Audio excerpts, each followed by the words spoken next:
the size of all the parts and their functions. Alright, so this is day 3. So the daily activity report is everyone was present. That's good. We worked on the writing on the slides, like the explanation and the process. We reassembled the robotic arm and continued to add paired drive syringes. After many attempts, we were able to make the robotic arm move down, grasp the paper cylinder, lift the paper cylinder, put it back down, and release it. I think we have some video like that.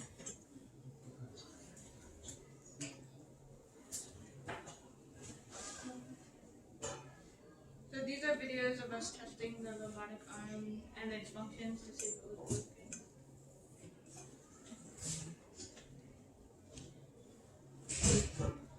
Yeah, pick up.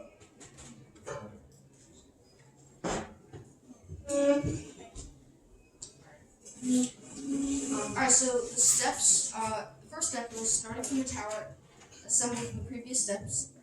Second one was tie a rubber band around the tower arms, then put a small syringe between the holes in the arms. Then lastly, attach the tube and large syringe to the small syringe. And that was a video of our reassembled from the beginning of So when we use paired syringes, the air is opening, like extending the syringe, which opens the arm, and can also push it up and down, side to side. And to have a distance multiplier, the small syringe is the operating syringe, and the large syringe is the drive syringe, which means the small syringe can is what's making it move, and the large syringe is opening and closing it.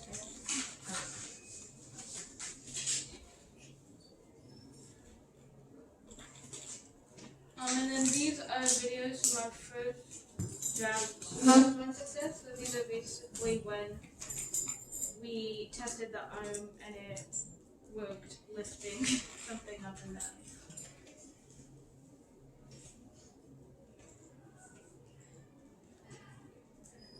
This one we tried with the rubber ball.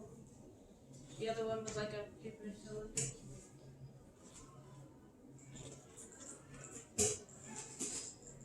Sorry. This was from day 4.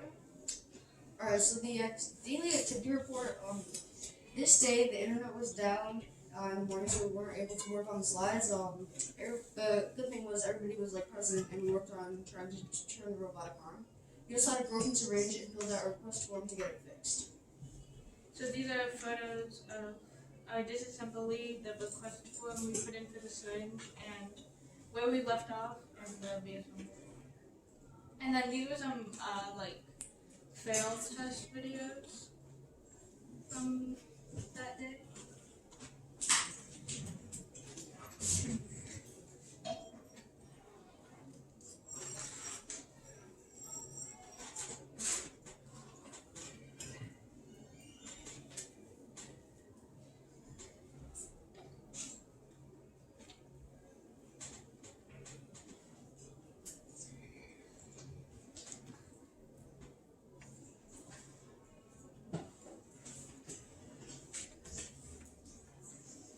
Are you getting sad from your videos?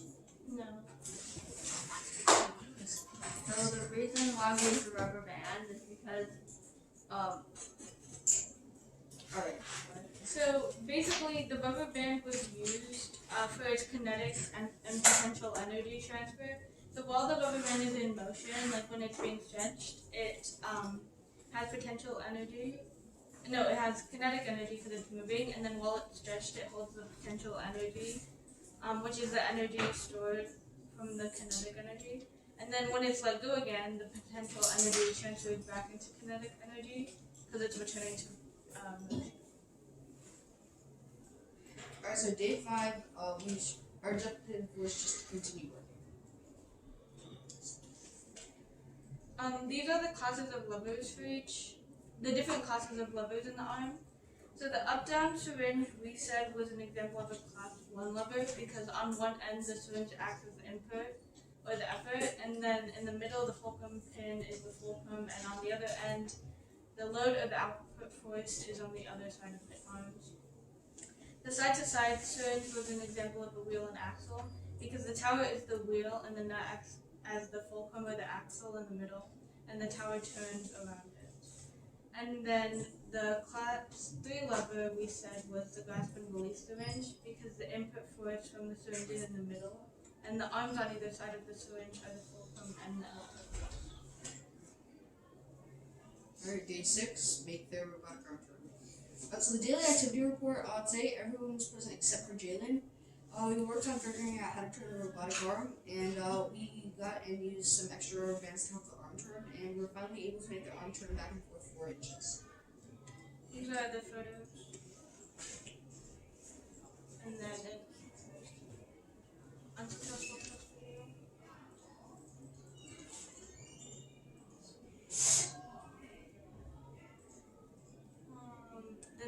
Then this is one of our successful videos, and we talked about how we finally got it to move back and forth.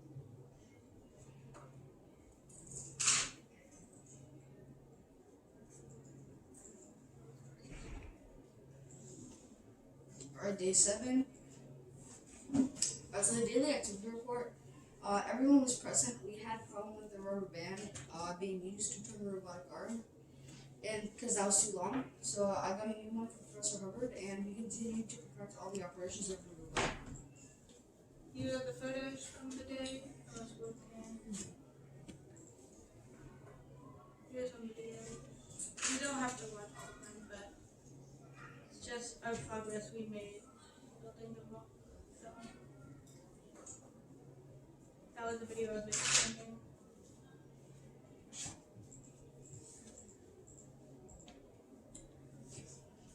These are the operations for each of the parts. The glass release up and down and side to side, and it's explaining how each of them work. So how the operating syringe opens the arms, how it moves them up and down, and how it moves them side to side. And it's about how the drive syringe is being moved by the operating syringe, and the different motions for each of the functions. Alright, day 8. So the daily activity report, everyone was present.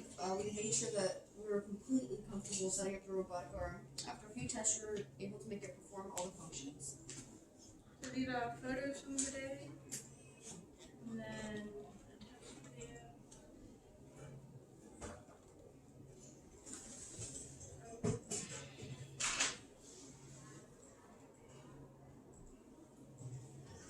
And then these are some progress videos. Oh, sorry. Now, there's some reason why the sound can't figure out. Anybody have an idea? I think I might have turned it off by accident when I was uploading. Maybe Oh. the computer's on mute. But it should, It's gonna be like background noise though. oh, I just, did you do that or did I just do that? I didn't put it. Okay, so, we're, hold on. So I'm just trying to see if it's on my end or your end.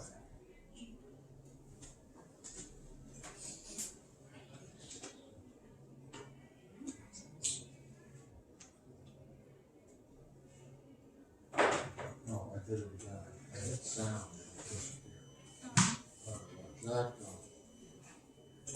Okay, I'm unclear why it's, so it might be on your end, not my end. Is that Yeah. it? Might be. Yeah, because, anyway, all right, is that it? No, there's still a couple more. Okay.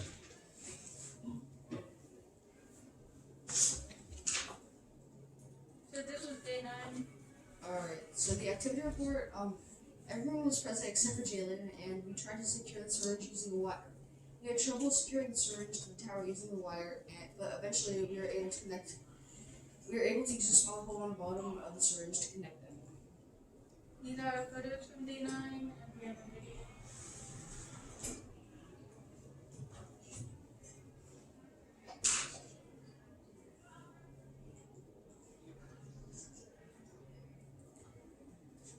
This is about the water flow and the different forces.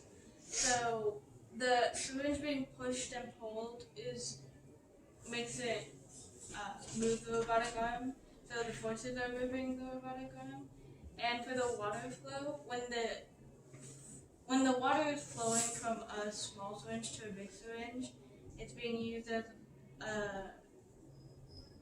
force multiplier, but then when it's moving from a large syringe to a smaller syringe, it's being used as a distance multiplier. Alright, day 10. So this was Alright, so the daily activity report. Today, everyone was supposed to except for Janet. Our syringes were not working properly, and we discussed with Professor Hubbard what to do. He helped us test with water, but the syringes were not working the best they could. We were not able to complete our final test. these are the photos and the video from day 10. No, the rubber band is broken.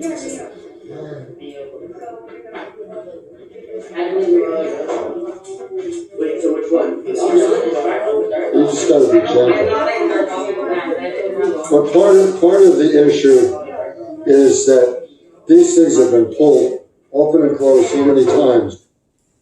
Yeah, How so about the other videos? Did they have sound? I got like 3 videos of the same thing. Okay. So part of the issue is this, however, this needs, I think if you see how this thing is, because I understand that the discipline of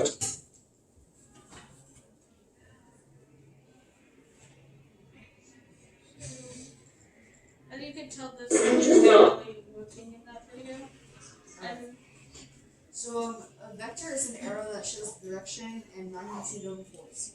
For each of the operations, a vector can be used to show how the tower arms will be moved. Together, apart, for grasp and release, up and down, and left and right. The arrows of the vectors shown in the photos all show the movement of the force when the syringe is pushed. For example, when the up and down operating syringe is pushed, the arrow moves up and down into the drive syringe. And we have photos with arrows showing the vectors of each of the operations. And this is the how and the why of the syringe pairing.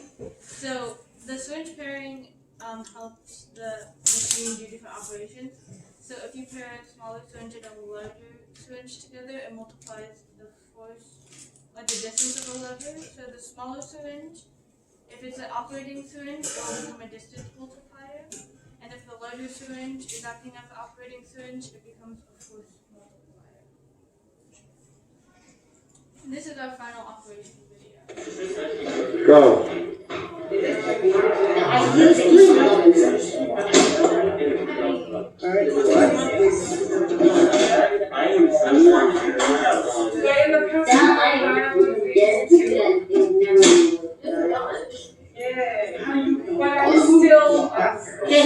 Go back. Dump the cup, do it again. Hope you remember where the cup was.